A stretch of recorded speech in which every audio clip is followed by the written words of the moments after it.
Ok, agora está. Perfeito.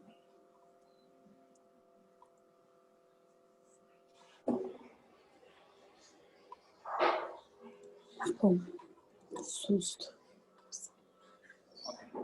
Então, essa é a aula de estenose aórtica. Nós vamos começar a gravar aqui, já está gravando. E é a última aula de síndrome aórtica. Importante a gente terminar com essa aula e saber que a próxima aula já vai ser a aula de hipertensão arterial, né? Então, prestar atenção nessas aulas, porque são aulas que serão cobradas, né? E depois, vocês conseguirem assistir na gravação. Tem alguém com o microfone aberto? Por favor. Não sei se o Guilherme está com o microfone aberto também. Dá uma olhadinha aí.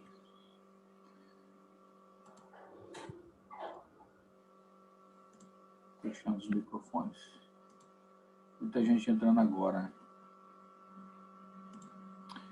Muito bem. Então, o que é estenose aórtica? Bom, deixa eu ir um pouquinho para frente aqui para mostrar para vocês, para a gente poder explicar.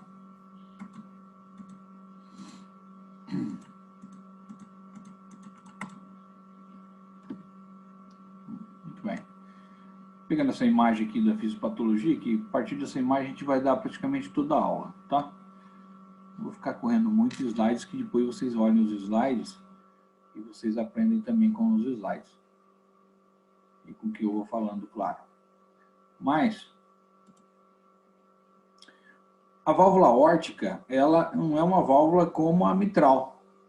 A mitral ela tem dois folhetos, um posterior e um anterior, mas ela é provida de cordoalhas tendíneas. Então a gente pode chamar a válvula mitral como verdadeira cúspide, né? É uma válvula que tem cordoalha, que tem músculo papilar, assim como a tricúspide. E aí eu posso chamar essa válvula de verdadeira cúspide, justamente em função das cordoalhas tendíneas. A válvula aórtica, ela não tem isso. A válvula aórtica, ela tem um folheto, tem dois folhetos aórticos coronariano direito e esquerdo e um folheto anterior. São três folhetos semilunares de tamanho igual. São geralmente assim que a formação normal da válvula são de três folhetos. Na válvula mitral, ela tem dois folhetos, porém, é normal, sem problema, dois folhetos, mas com cordoalhas tendíneas. Já o folheto aórtico e o pulmonar não tem cordoalha tendínea, portanto, são apenas folhetos, não são cúspides, né? Mas, por convenção, a gente acaba chamando isso aí de cúspide. Isso é só uma curiosidade. A válvula tricúspide, pelo próprio nome diz, é a válvula tricúspide que tem três cúspides também em função da presença das cordoalhas tendíneas. Bom, na estenose aórtica, ela fica mais ou menos a mesma distância entre o ventrículo e a aorta ali, é equidistante, né? Ela fica na saída do ventrículo esquerdo e na entrada da aorta aqui. Né? Saída do ventrículo esquerdo e entrada da aorta. Ok? E ela se abre quando? No ciclo cardíaco. Ela se abre na terceira fase do ciclo cardíaco, ou seja, na fase de contração sistólica, de contração ventricular, de sístole ventricular, que tem dois momentos durante a sístole ventricular. Tem um momento de ejeção rápida e um momento de ejeção lenta, que é no final da sístole ventricular. Tá? Então, ela se desdobra para abrindo em contato com a parede da aorta, permitindo a passagem de sangue para a aorta, certo? E isso, então, caracteriza aí a terceira fase do ciclo cardíaco, seria a fase de ejeção, a fase de contração ventricular, ou fase de ejeção rápida, ou momento de ejeção rápida e momento de ejeção lenta, que seriam os dois momentos dentro da fase de contração de sístole ventricular efetiva. Claro, se você não tiver nenhum problema, isso vai se dar naturalmente. Então, você vai ter você vai ter a primeira fase, que é o quê? Fase de diastólica ventricular, em que o ventrículo esquerdo ele está com menor pressão, cavidade praticamente sem nenhum tipo de sangue, e o ato cheio de sangue, então, faz com que a válvula mitral se abra e encha o ventrículo esquerdo durante o período diastólico ventricular, ou seja, a primeira fase do ciclo cardíaco. A segunda fase seria de contração isovolumétrica, em que há uma contração por aumento do tônus ventricular, fechamento da válvula mitral. Geralmente aqui já começa o primeiro momento da formação da onomatopeia chamada primeira bulha.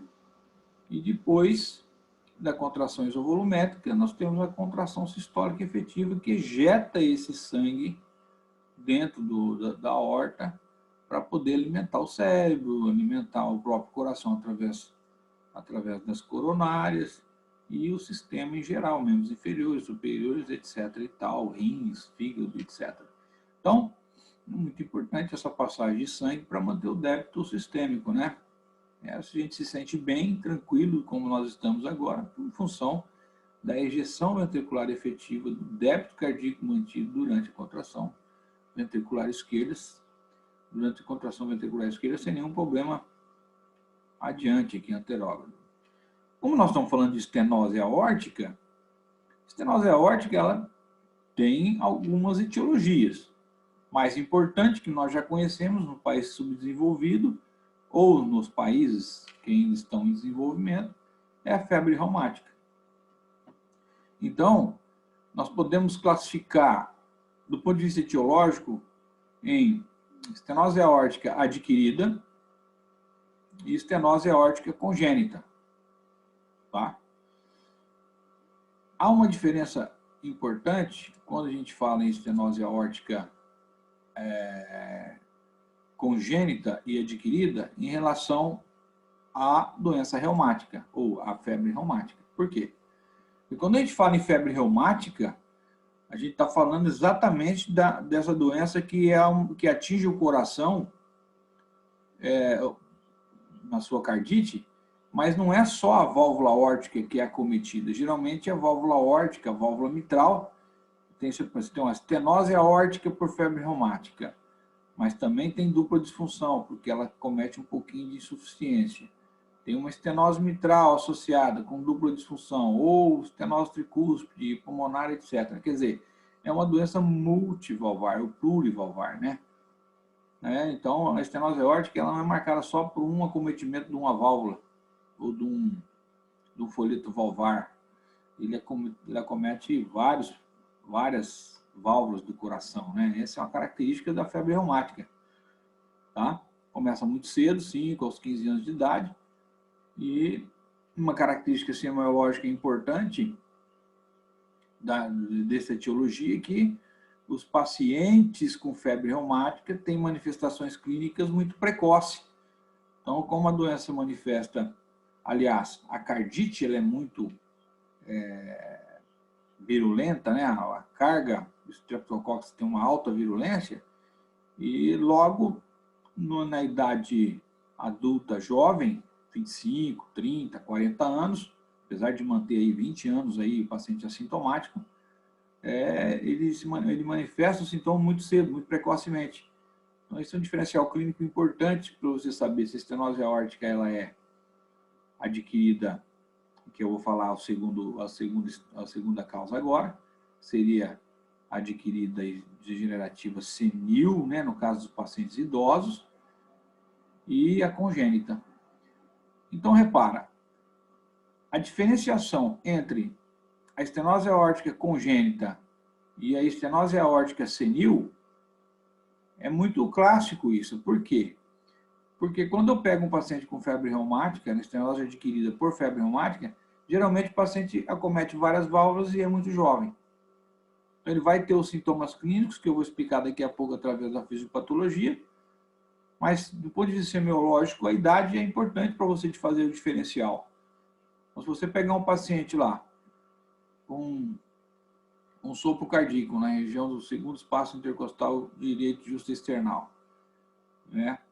E, claro, mais outros comemorativos clínicos que vêm com a palpação, etc. e o paciente é muito jovem, e ainda, além de você escutar um sopro sistólico, você escuta outros sopros em outras regiões do coração, e identifica outros problemas valvares, geralmente você está diante de um paciente com febre reumática. Um paciente jovem pode pensar em febre reumática. Agora, a estenose aórtica congênita, já o próprio nome fala, congênito, ou seja, o paciente nasceu com o problema. Então, a gente chama de estenose aórtica isolada. Então, são duas etiologias que dão estenose aórtica isolada. É a estenose aórtica congênita e estenose aórtica senil degenerativa calcificada, do paciente senil, né, do paciente velho, do paciente idoso, daquele paciente que tem mais idade, acima, geralmente, dos 70 anos de idade. Do ponto de vista congênito, da estenose aórtica congênita,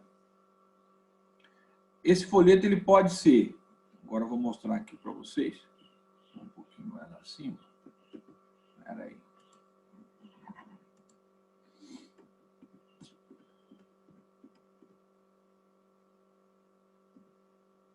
Do ponto de vista congênito, esse folheto ele pode ser bicúspide, está vendo aqui, ó. Então nós temos folheto coronariano direito, esquerdo, folheto anterior. Veja que não houve septação do folheto. Então ele só formou dois folhetos, um anterior e um posterior. E aí, olha só a abertura, fica limitada. Mas essa limitação ela não é tão ruim. Na verdade, esse paciente tem uma válvula aórtica bicúspide, que eu e você podemos ter, claro, quem não fez um ecocardiograma, né, fica sintomático aí. E a diferencial entre a febre reumática do paciente com estenose aórtica bicúspide ou tricúspide mal formada, veja aqui que tem três folhetos, mas olha, não há septação até o anel, né? Ele vai até a metade, depois não tem septação. Então são três folhetos mal formados, deformados, né? Na verdade, eles são desiguais, mas permite a passagem de sangue do ventrículo esquerdo para a aorta com facilidade. E ao longo do tempo, esse paciente só vai desenvolver sintomas depois dos 50, entre 50 e 60, até 50 e 70 anos, nesse período aí. Então, veja, fazer diagnóstico diferencial de febre reumática para uma estenose aórtica reumática para uma estenose aórtica congênita é importante do ponto de vista de idade, que você pegar um paciente jovem, você já sabe. Isso aqui provavelmente é por febre reumática.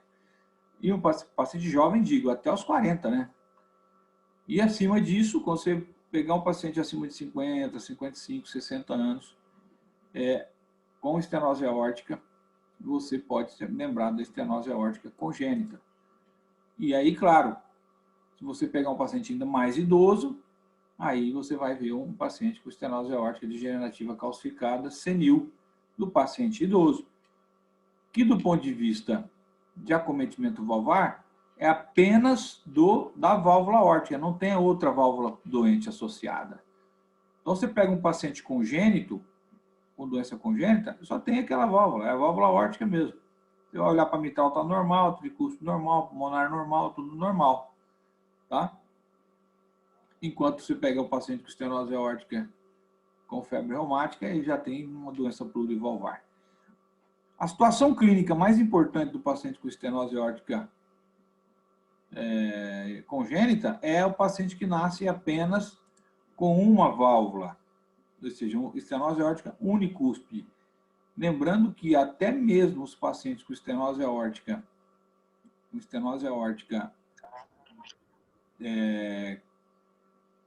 com 3 válvulas, pode ser que forme aqui 4 válvulas, quadricúspide. Poderia ser 4 válvulas, não, 4 folhetos, né? E aí também dificultando a passagem de sangue do ventrículo esquerdo para a aorta.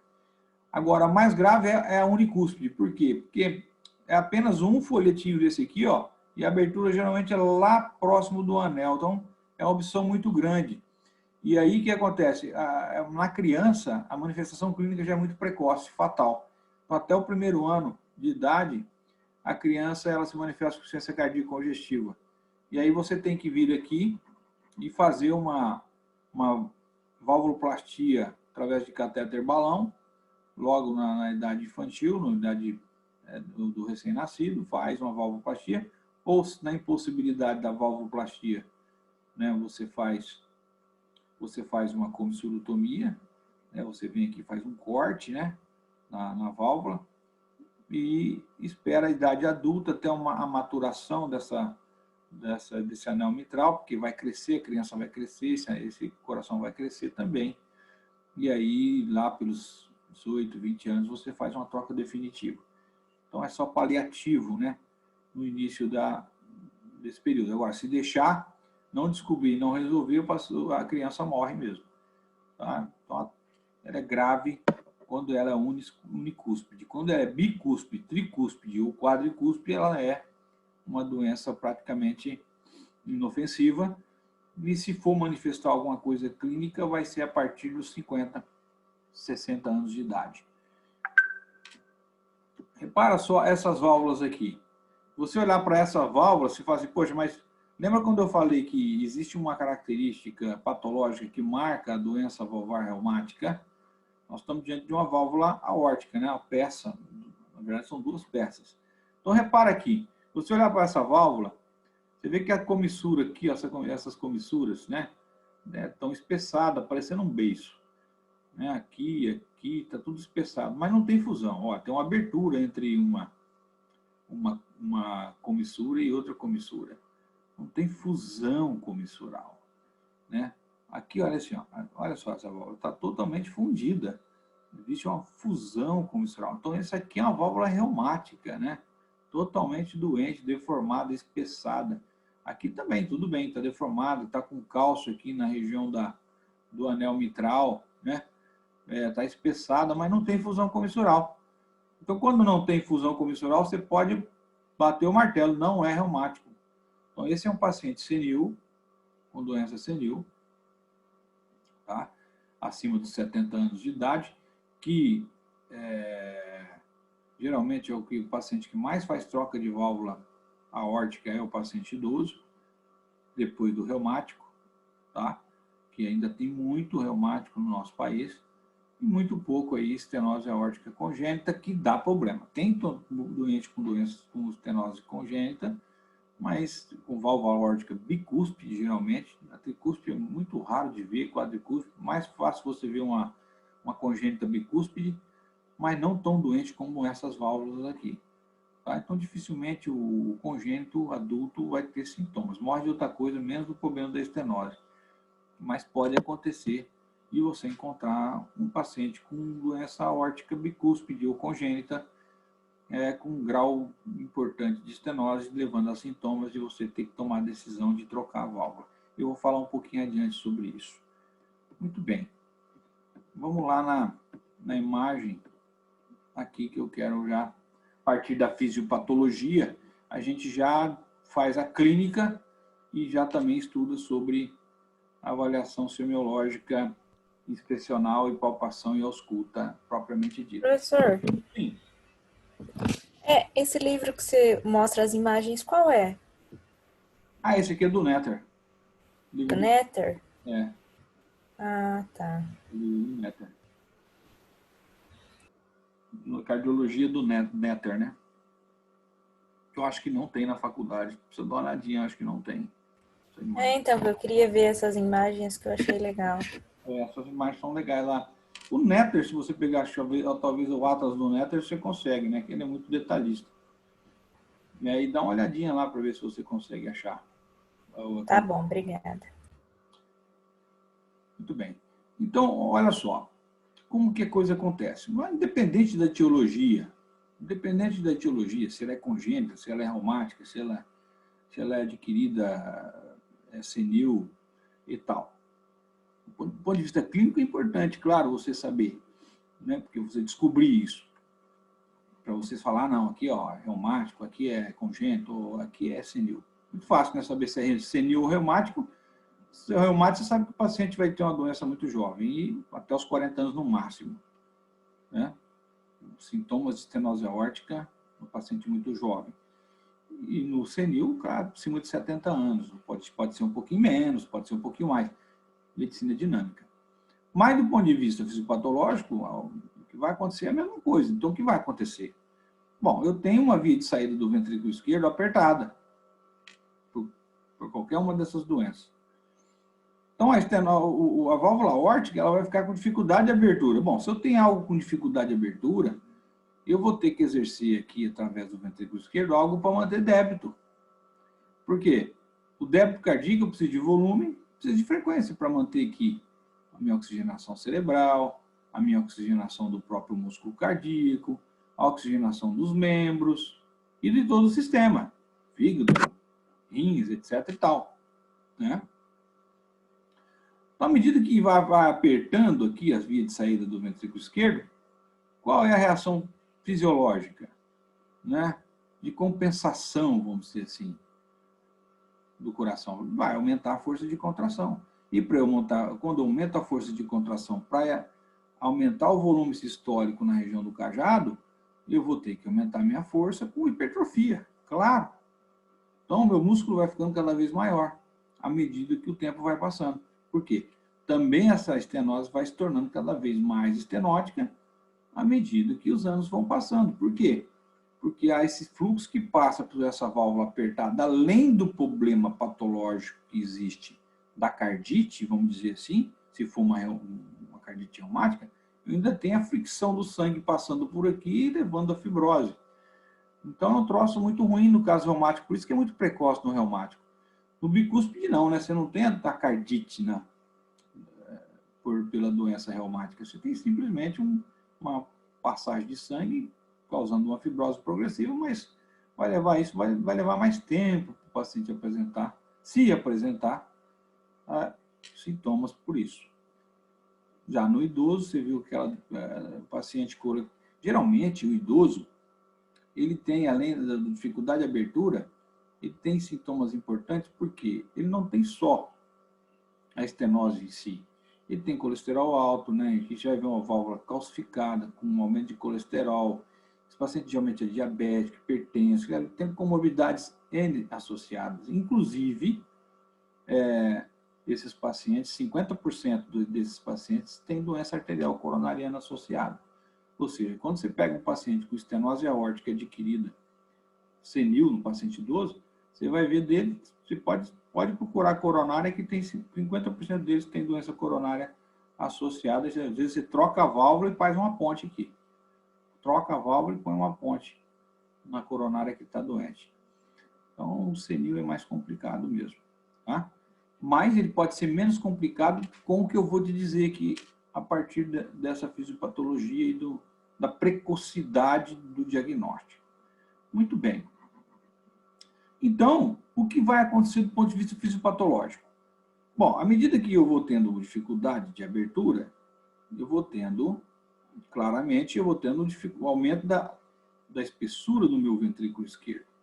E essa espessura aumentada vai fazer uma compensação, mantendo a tensão intraventricular para manter o débito.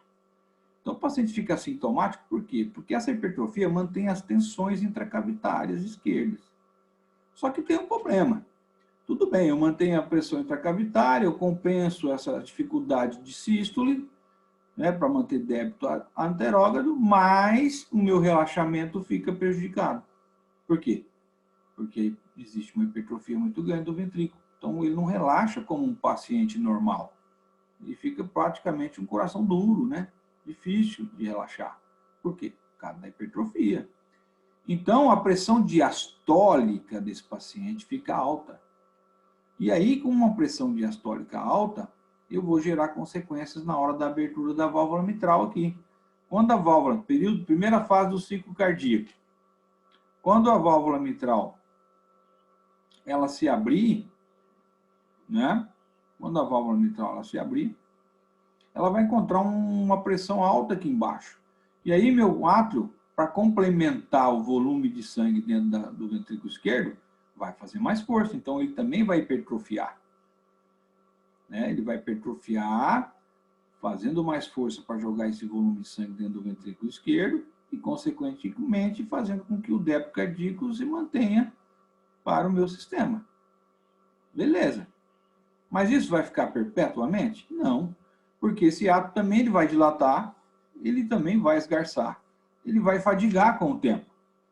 E aí essas pressões contidas dentro do átrio, eles começam a vir retrogradamente para dentro das veias pulmonares. E aí, então, aquela pressão, vamos dizer, de 18, 19, 20 milímetros de mercúrio, que eu estava conseguindo manter através da hipertrofia aqui, do átrio, já não consigo mais, porque fadiga, vem para a região das veias pulmonares, retrogradamente, aumenta a transsudação lá no capilar, enche meu capilar, e aí então eu começo a ter sintomas de dispneia. Então esse é o sintoma retrógrado.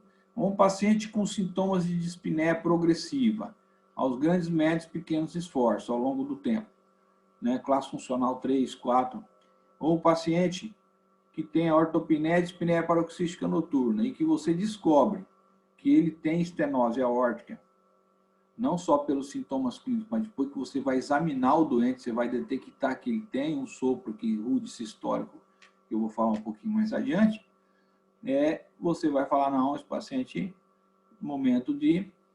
E uma coisa importante, quando o paciente apresentar sintoma clínico a partir desse problema, no caso de dispneia, ele já tem o diagnóstico intervencionista, ou seja, você, além do diagnóstico clínico, você já faz o diagnóstico do paciente para intervenção cirúrgica. Quando você tem dispneia, ortopneia paroxística noturna, ortopneia, dispneia paroxística noturna, dispneia progressiva, você já tem o diagnóstico de insuficiência cardíaca esquerda. Ou seja, a sobrevida desse paciente é a de apenas 2 anos.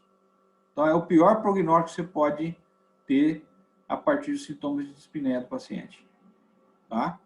Esse sintoma retrógrado. Bom, mas só pode gerar sintomas retrógrados? Não, ele também pode gerar sintomas anterógrafos. Qual seria? Vamos dizer que o átrio desse paciente seja um átrio muito complacente, né?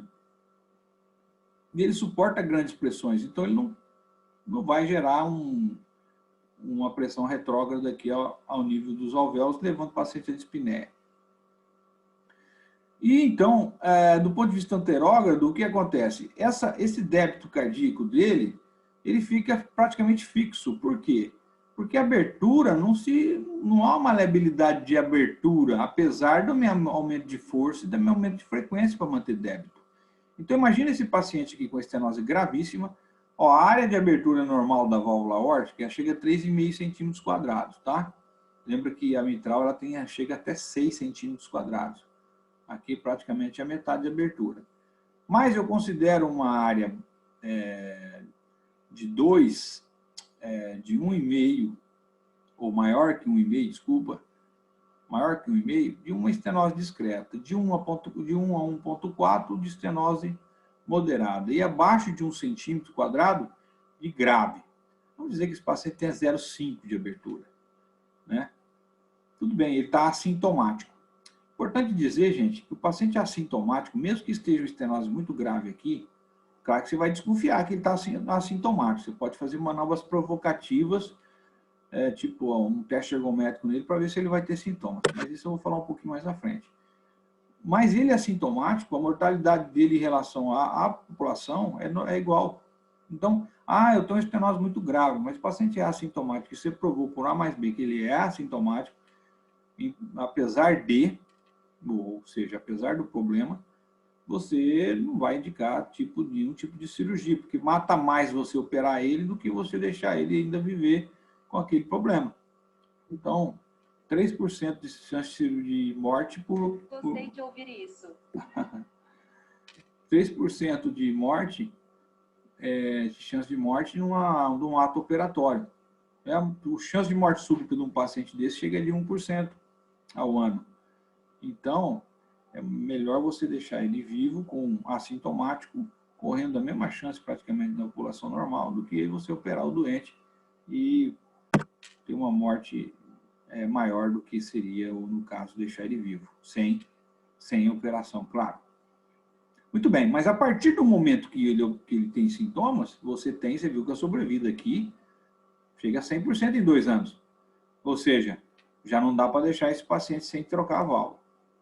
Então, o que vai sobrepujar para você é justamente os sintomas clínicos. Os sintomas clínicos vão ser importantes para você tomar decisão terapêutica. Se esse paciente, por exemplo, então, tem uma dificuldade, você vai fazer um exercício físico, vai lá correr no Parque do Povo, sei lá, na tua casa, sei lá onde vai, lá no seu condomínio, qualquer lugar, ou na rua da tua casa. Você vai correr e, claro, que você vai o seu organismo ele vai exigir mais oferta de oxigênio através da hemoglobina. Mas você tem uma capacidade limitada de passagem de sangue aqui. Então, o que acontece? Quando você faz uma atividade física, você circula mais sangue pela cavidade ventricular através do sistema. Então, quando você começa a correr, você manobra suas pernas e aí aquela quantidade de sangue que está dentro das safenas, dos membros inferiores, vem através da cava inferior, né? Também através do tronco braquicefálico, e esse sangue todo ele é recolhido e jogado aqui através das veias pulmonares, oxigenado, claro, das veias pulmonares, e o sangue aumenta a circulação aqui, chegando no ventrículo esquerdo. Bom, um monte de volume com a pressão diastólica aumentada no ventrículo esquerdo e a via de saída fixa, o que você acha que vai acontecer? Vai acontecer o seguinte: o centro vasomotor, que é o cérebro que nós temos lá em cima, tem o quarto ventrículo, né, no cérebro, que está lá localizado o centro vasomotor, que é o centro regulatório de pressão, por emissão simpática e parasimpática. Então, o que acontece? Nós temos aqui na parte inferior do ventrículo esquerdo alguns receptores aferentes.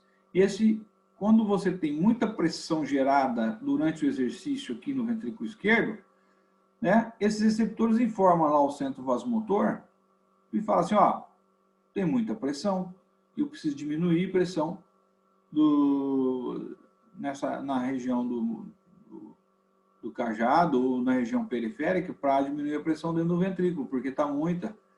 Então, existe uma resposta anômala, né? Por quê? Está doente, tem aqui um paciente está doente, está com estenose aórtica, e na verdade o cajado do paciente aqui está com pouca pressão, tem pouco volume sistólico, ele está precisando de mais, está correndo. E aí o centro vasomotor informa através do ventrículo que tem muita pressão, e ele já no cajado com baixa pressão, existe uma resposta parasimpática para a região periférica, diminuindo mais a pressão dentro do cajado. O que vai acontecer com o doente? Numa corrida, tontura, pré-síncope e até mesmo síncope, e vai desmaiar. Porque ao invés de eu aumentar o fluxo de sangue, eu baixo a minha pressão, ainda que já não estava muito alta, e baixo muito mais, esse paciente venha até a queda. Claro que a queda ela é fisiológica, também mecanismo de proteção, e quando você para de exigir numa atividade física o esforço, você preserva o cérebro de uma isquemia cerebral. A queda é beneficente, porque acaba que o paciente para de fazer exercícios, se coloca em decúbito dorsal, o fluxo sanguíneo chega com mais volume dentro do cérebro e o paciente recupera e acorda. Tá? Então, veja que é um mecanismo protetivo até mesmo a síncope, mas é um sintoma que demonstra que há algum problema. No caso aqui, a estenose aórtica. Claro que nós podemos fazer diagnóstico diferencial de síncope de várias maneiras, mas vamos dizer que você encontre nesse paciente um sopro sistólico na região do foco aórtico e um sintoma de síncope. Mortalidade. Ele vai ter uma sobrevida de 3 anos, se você encontrar síncope. Outra situação que também pode acontecer, é o paciente com menor volume de sangue nessa região, né? Com o ventrículo esquerdo extremamente aumentado pela hipertrofia. Esse sangue, durante o período de relaxamento isovolumétrico, né, volta para fechar a válvula aórtica com pouco volume, porque não tem muito volume. Fecha a válvula aórtica, transforma energia de movimento em energia sonora através do frenamento da válvula na hora dela estar fechando, né, que nós chamamos de onomatopeia tá, e aí esse sangue vem e retorna para dentro das coronárias para poder oxigenar o músculo cardíaco. Bom, eu tenho pouco sangue aqui nos bolsões e ela chega com menos volume dentro das coronárias. Eu tenho um ventrículo sedento por oxigênio e tenho um endocárdio muita pressão, ou seja, a pressão transmiocárdica aqui também está muito alta, o gradiente está muito alto. O fluxo sanguíneo aqui ele não vai chegar a contento para poder manter a oxigenação muscular. Ou seja, os pacientes começam a ter dor no peito, angina de peito. Então, a angina também tem sobrevida. Se você encontrar dor no peito de um paciente com estenose aórtica, você tem uma sobrevida do paciente de pelo menos 5 anos.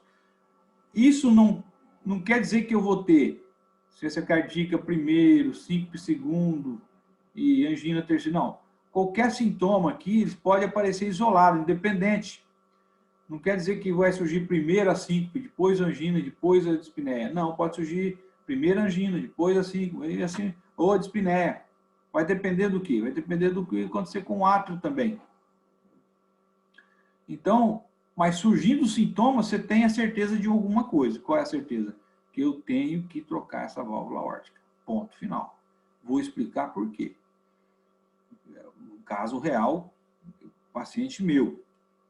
O paciente chegou num médico cardiologista, hein? Não era clínico. E o cardiologista e a paciente chegou com sintomas de dispneia para ele.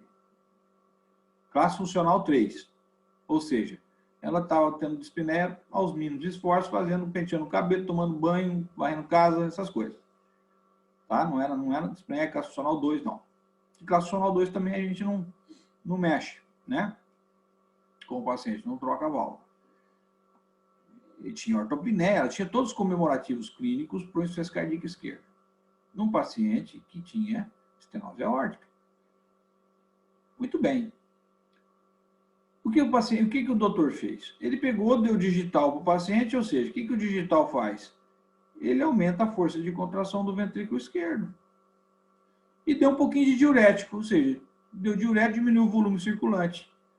Ou seja, diminuiu a carga de chegada de sangue dentro do ventrículo. Muito bem, então esse paciente passou de sintomática para assintomática. Mas eu resolvi o problema da válvula? Não.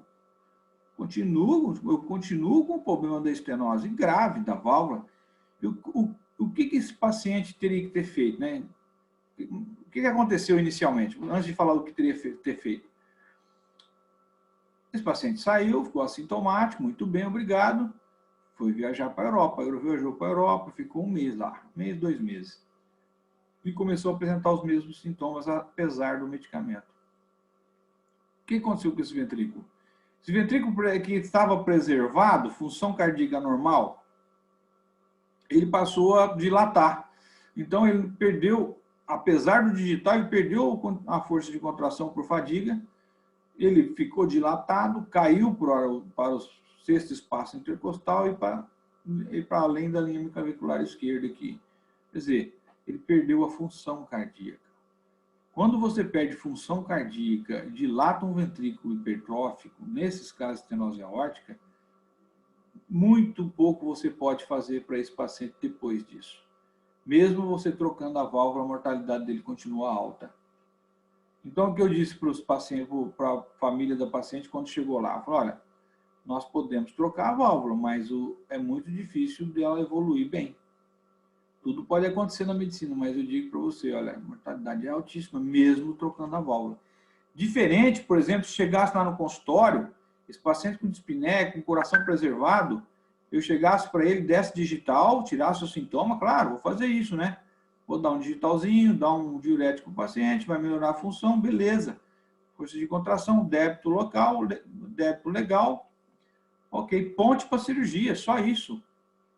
A medicação não é para tratar o paciente do ponto de vista da patologia, da doença aqui estenótica. É para tratar clinicamente apenas, sem melhora de sobrevida.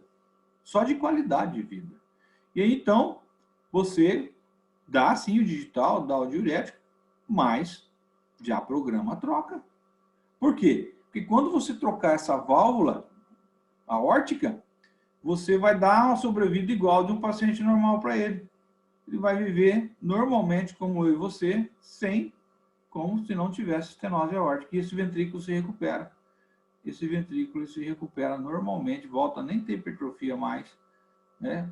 Lógico que é uma válvula aqui, é uma válvula de alta, que passa altas pressões arteriais, né? Como é a válvula de pressão, né? Que passa aqui um volume de pressão muito alto, você coloca mecânica, geralmente, paciente jovem mecânico. Só o paciente muito idoso você coloca biológica. A maioria tudo é válvula mecânica, metálica aqui, tá?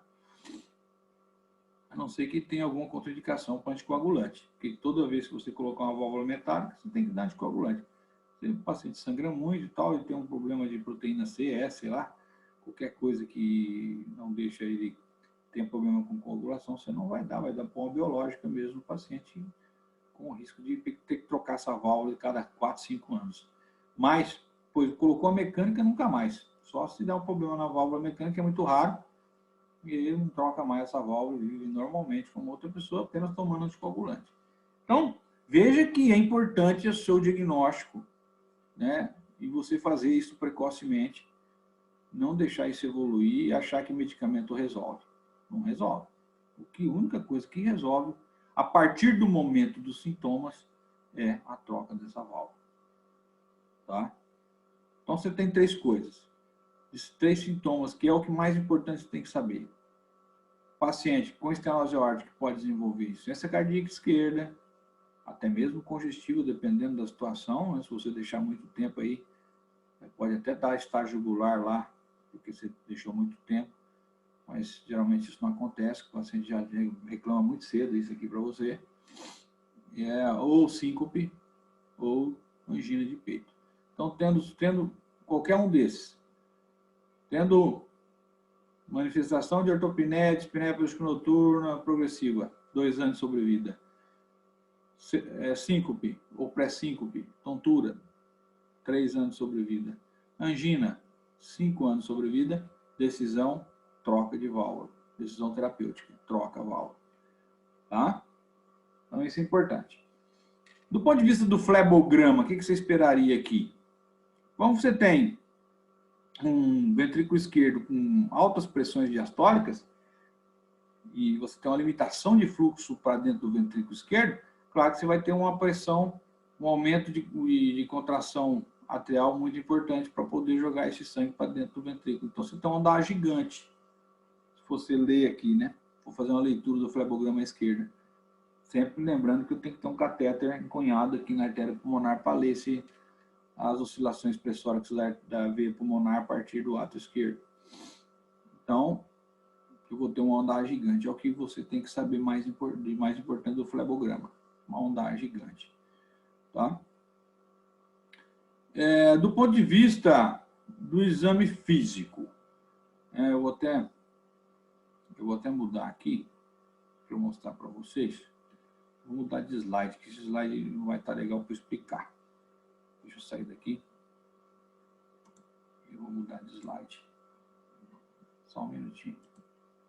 Tem um slide legal aqui.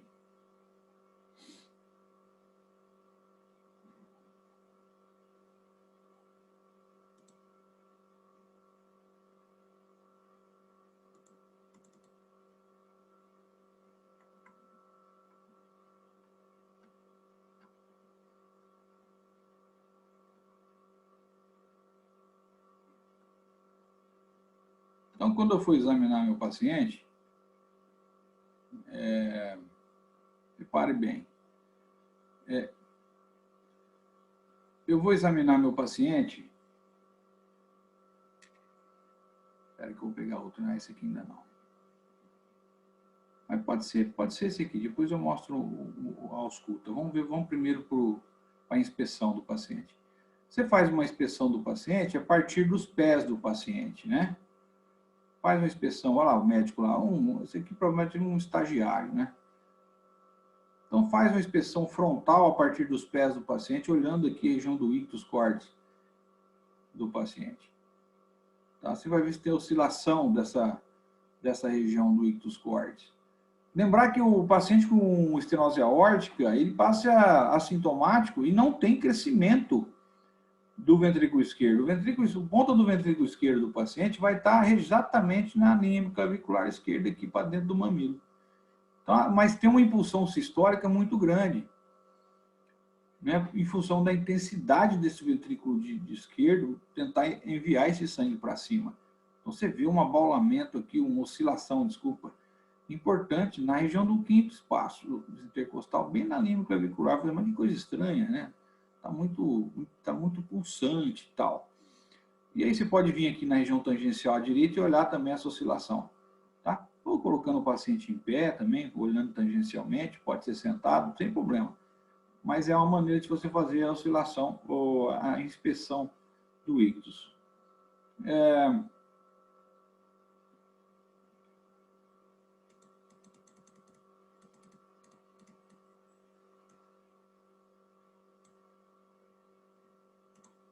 Então, repara, aqui, por exemplo, em noções anatômicas, que a linha clavicular está aqui e a ponta do seu ventrículo esquerdo, no caso da estenose aórtica, ela vai estar no quinto espaço intercostal, para dentro da linha clavicular.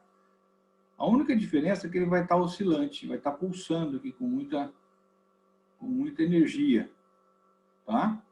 Na parte inspecional. Depois,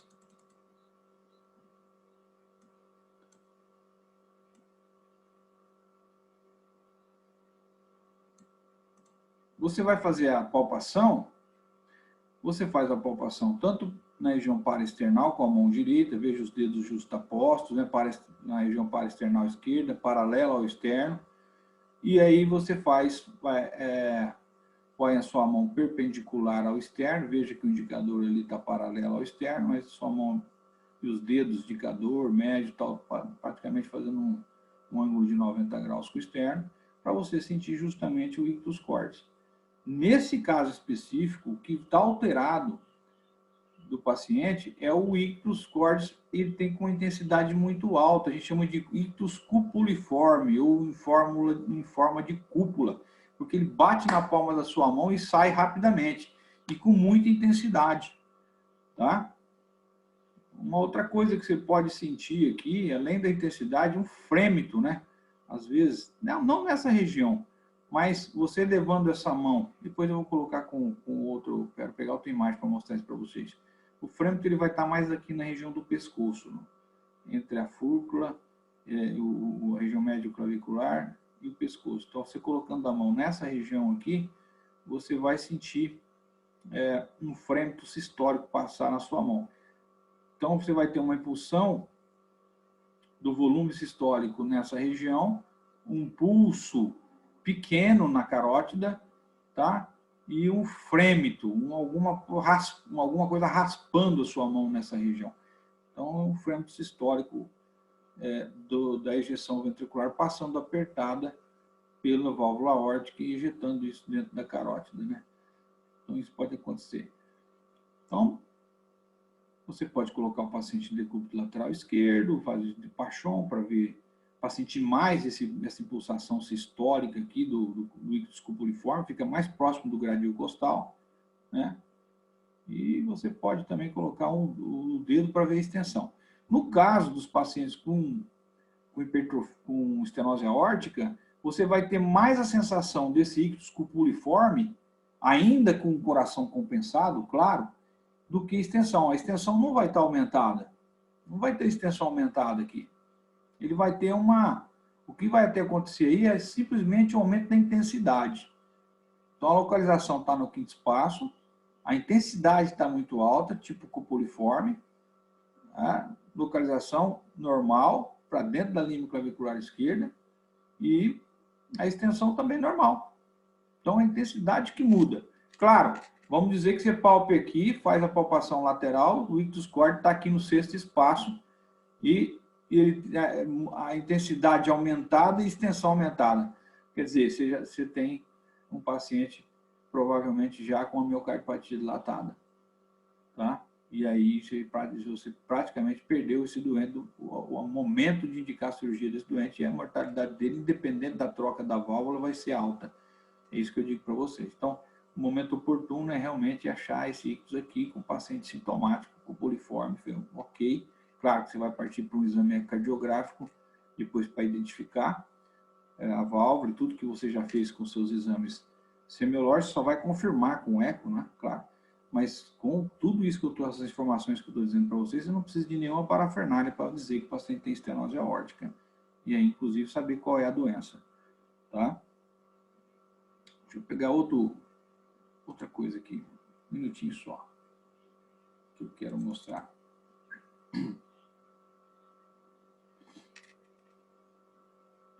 Agora, para a gente fazer a ausculta.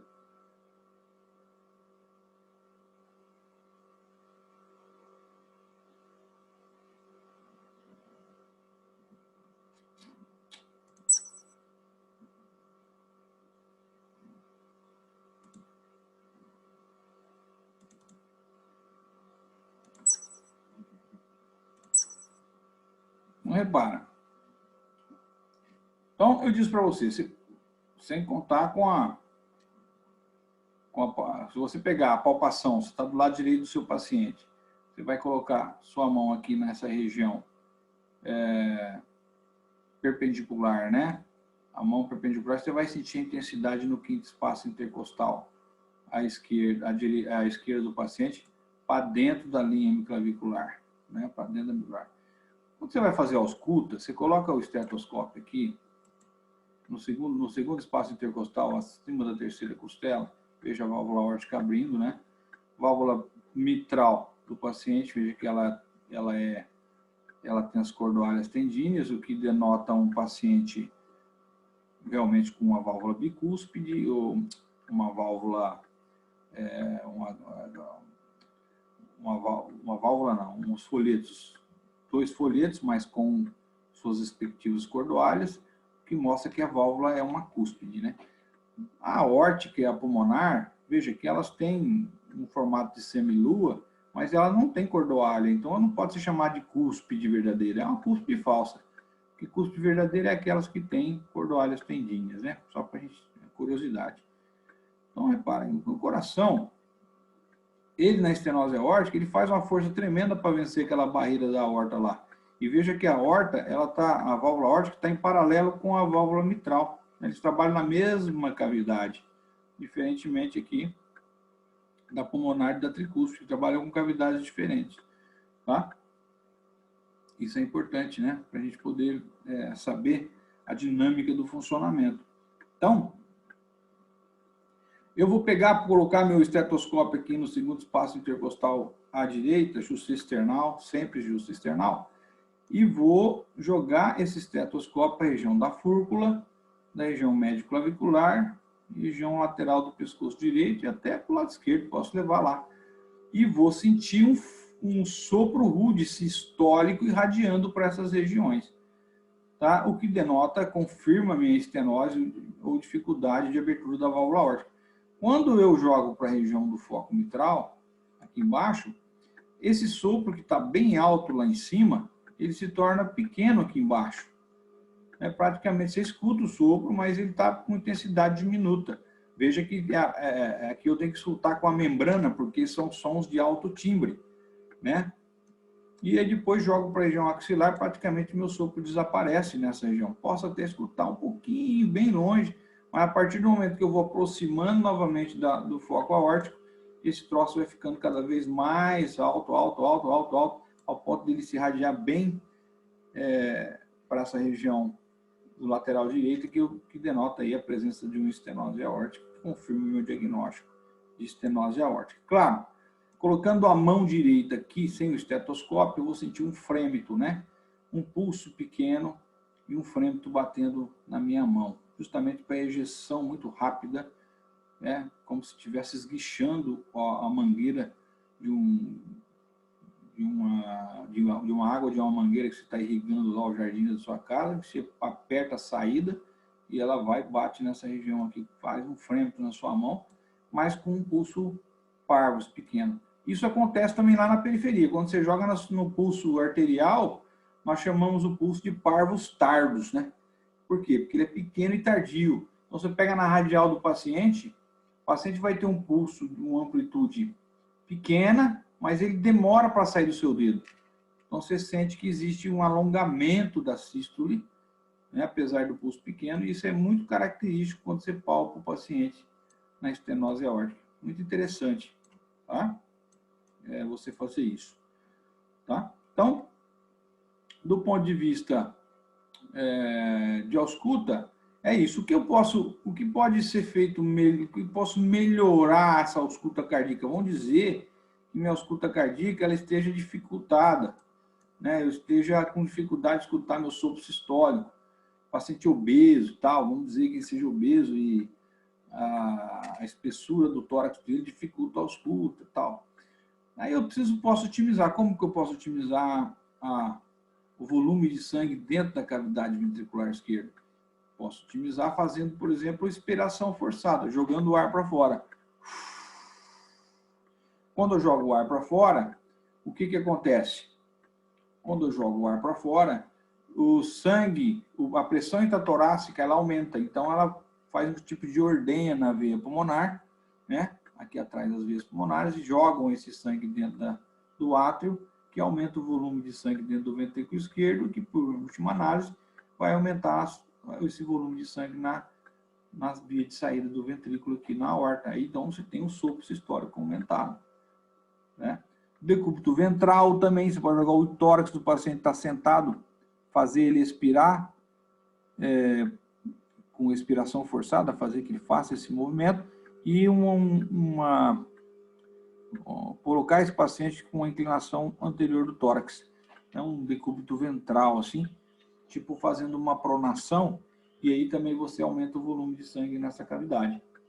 Uma outra situação que pode ser feita também é o agachamento.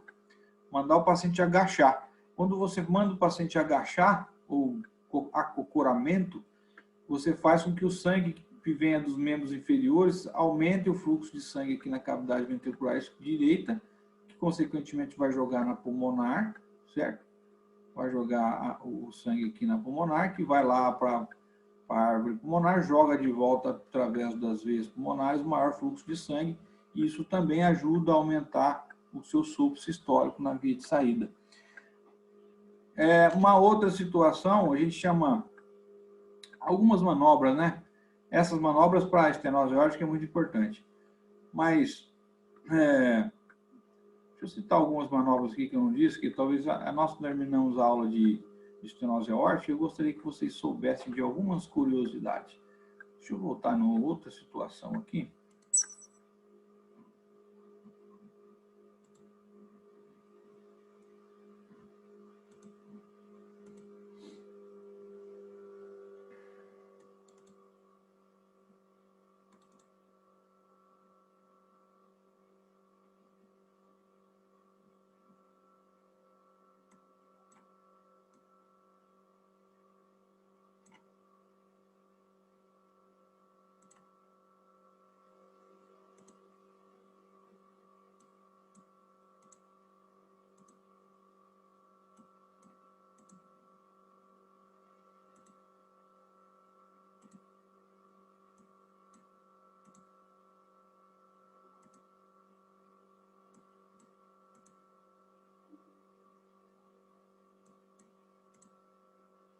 Então, essa aqui chamada manobra de paixão, que eu já falei para vocês, que é muito fácil de você fazer, que é decúbito lateral esquerdo, pai o paciente em decúbito lateral esquerdo, vai escutar os sopros do lado esquerdo do coração, que seria na estenose e na insuficiência mitral, né? Por quê?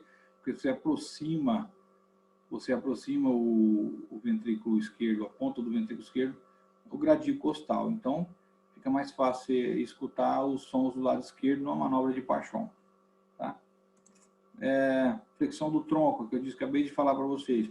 Então, você fazendo a flexão do tronco anterior, você também ajuda a ausculta nas regiões do foco aórtico e foco pulmonar. Como nós estamos falando do foco aórtico, segundo espaço intercostal direito. Por quê? Porque há um maior fluxo de sangue através da cavidade ventricular esquerda, e a saída, isso ajuda também. Essa manobra de Valsalva, estou falando só por curiosidade, mas você, quando for fazer uma manobra dessa, você não vai ajudar em nada os sopros intracardíacos, você vai diminuir a condição de sopro cardíaco. Então, se você está com dificuldade de fazer uma manobra dessa, você vai piorar essa situação. Claro que em algumas doenças, tipo cardiomiopatia hipertrófica, você facilita. Mas para esse tipo de sopro que a gente está estudando, insuficiência mitral, estenose, estenose aórtica, quando você faz uma manobra de valsalva, o que você está fazendo? Você pode fazer com a glote fechada ou com no nariz e na boca junto, né? E tentar soprar para fora e não vai, o ar não vai sair. É tipo manobra de fazer, quando você vai fazer cocô. Você fecha a glote para aumentar a pressão, para tentar expulsar aquela quantidade de volume que tem dentro do intestino. Então, na verdade, você prende o ar, né? Faz uma pressão intratorácica muito grande e as jugulares aqui, o volume das jugulares não consegue encher porque a pressão intratorácica está muito alta, então o volume da cavidade ventricular direita diminui e também o volume da cavidade esquerda também diminui, porque você está numa fase de tensão.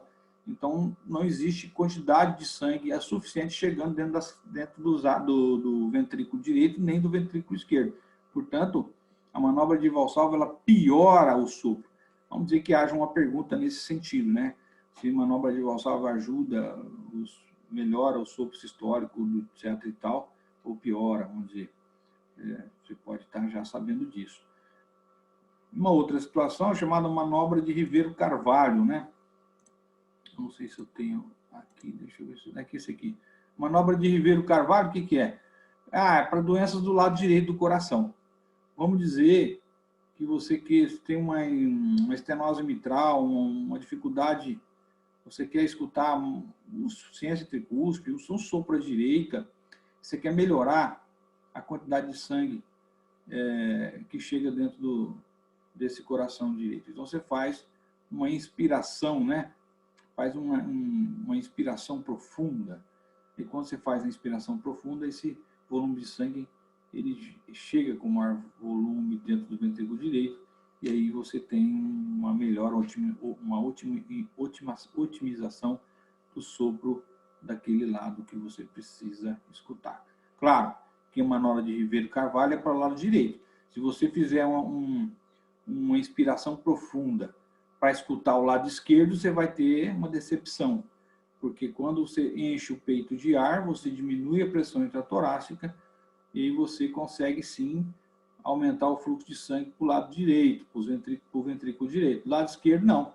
Do lado esquerdo, numa inspiração profunda, você não vai ter ordenha nenhuma, você não tem pressão nenhuma exercendo dentro das veias pulmonares lá, que vai para o lado esquerdo. Então, piora a situação de sopro lá do lado esquerdo. Então, para o lado esquerdo, sempre você fazer o quê? Expiração forçada, né? Jogar o ar para fora, aumentar a pressão intratorácica. Aí você aumenta o fluxo de sangue para dentro do ventrículo esquerdo e aí você otimiza esse som. Fazer uma manobra de flexão anterior do tórax, fazer a manobra de acocoramento, aí você otimiza melhor o som do lado esquerdo. Combinado, gente? Alguma pergunta? Acho que terminei. Querem fazer? Ou podemos terminar?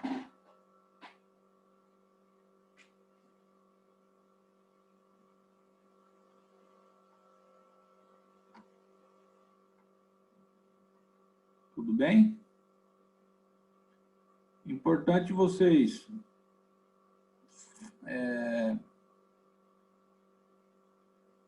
tá olhando sempre, ver essa aula novamente, né?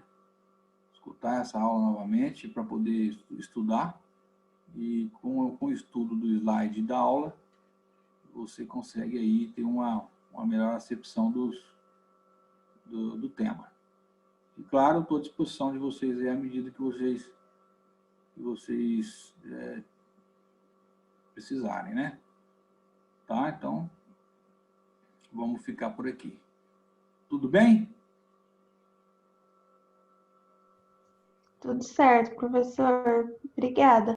Isabela, fique com Deus. Tudo de bom para vocês aí. Bom final de semana.